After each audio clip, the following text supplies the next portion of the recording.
Ant-Man and the Wasp: Quantumania is apparently all about the holes. What did you say? And we don't only mean the plot holes. Let's discuss that. Welcome back to Eye to Eye, the place where we talk about anything and everything Disney. My name's Kyle. And my name is Jessica, and we are here today to discuss Ant-Man and the Wasp: Quantumania. Spoiler filled. So if you haven't seen Ant-Man and the Wasp: Quantumania, this is not the video for you yet. Hit the like button. Come on back. That way you know that you want to watch this. Our opinions about all these things. We do have a spoiler-free review where we grade it out. You can check that one out too. But from this point forward, you're on your own. Spoiler-filled discussion. We're going to just jump right into it. We don't have really agenda with these conversations. Just whatever we wanted to talk about. Let me set the table for us. Obviously, as we discussed in our spoiler-free review, not the biggest fan of this movie for you. Nope. I'm a little bit surprised at how much I like this. Now, Opening also, thoughts. let's add the caveat of Kyle loves Marvel. So you're saying I'm an easy... No. I'm just saying. Satisfactory? Our audience will probably they'll probably feel more like you. I will probably be the outlier. I disagree. Because Okay. if you've seen... I don't know if you've seen any of the kind of opinions about it out there. There's a lot of people that are disappointed with the movie, not necessarily what the movie does for the MCU. Okay, so that's fair. And even though I have watched every single movie in the MCU.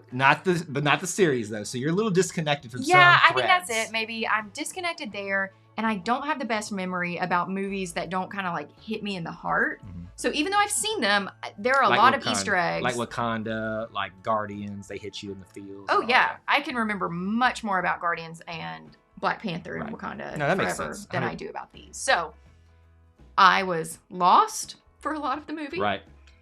And confused. But the only good thing was because we had played Villainous, I knew who MODOK was.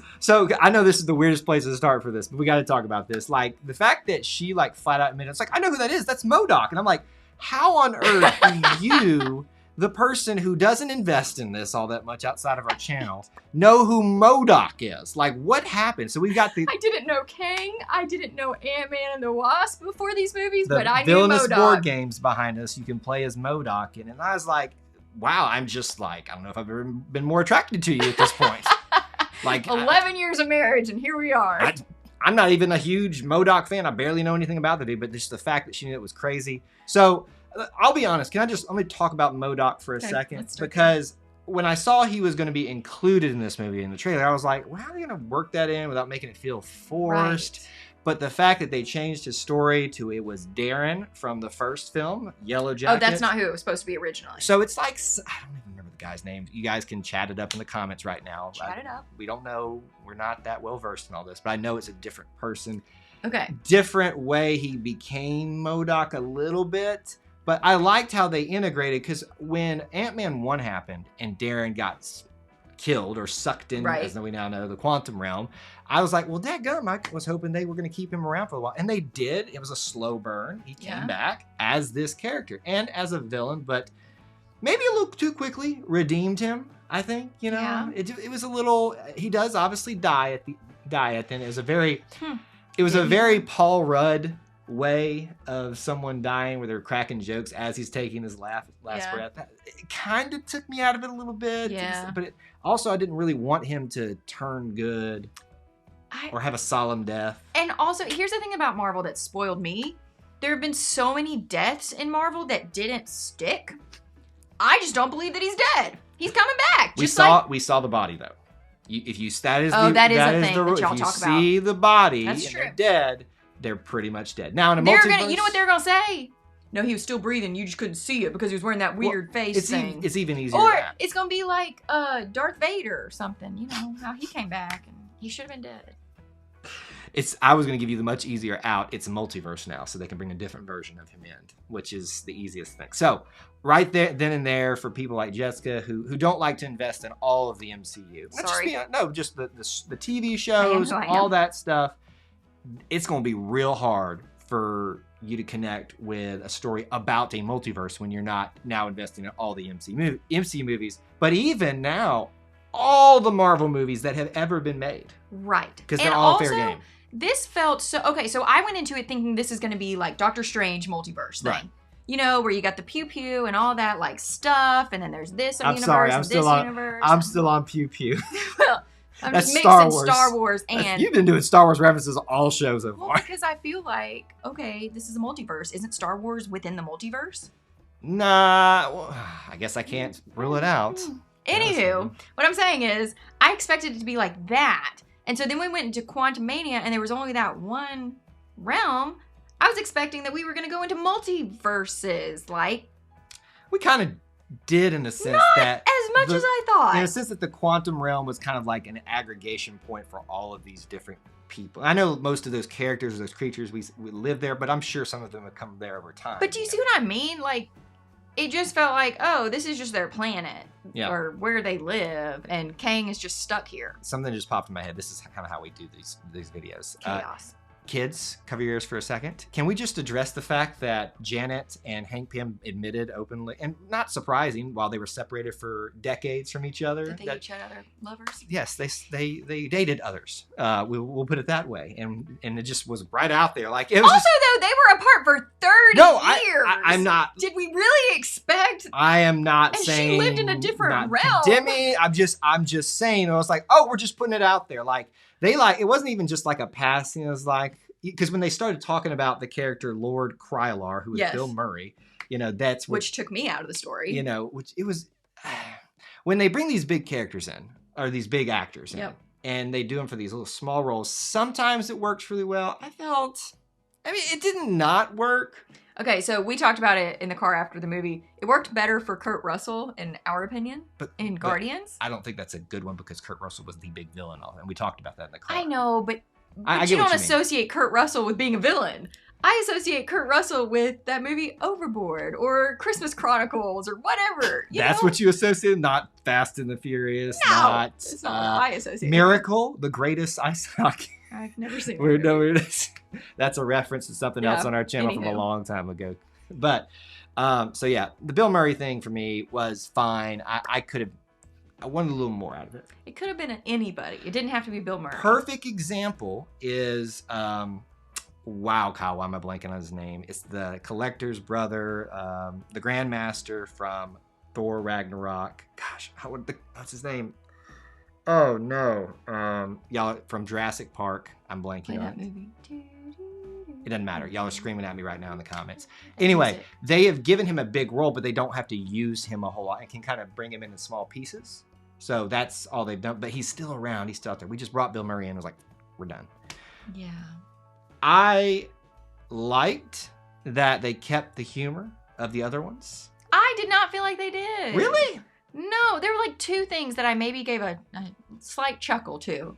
You did? There was one time like in the theater I heard her go, ha, like that. And I was like, well, she must not be enjoying this. If that's all I get. Because normally if she starts laughing, it's like, she like starts snickering like that. Normally that's what I expected out of this movie. Like Ant-Man, the original Ant-Man, I really did laugh a lot. And I think that's the big gripe for everybody here is they went from telling these ground level stories on Earth to they made him a bigger character than what he probably was ready to be in the MCU.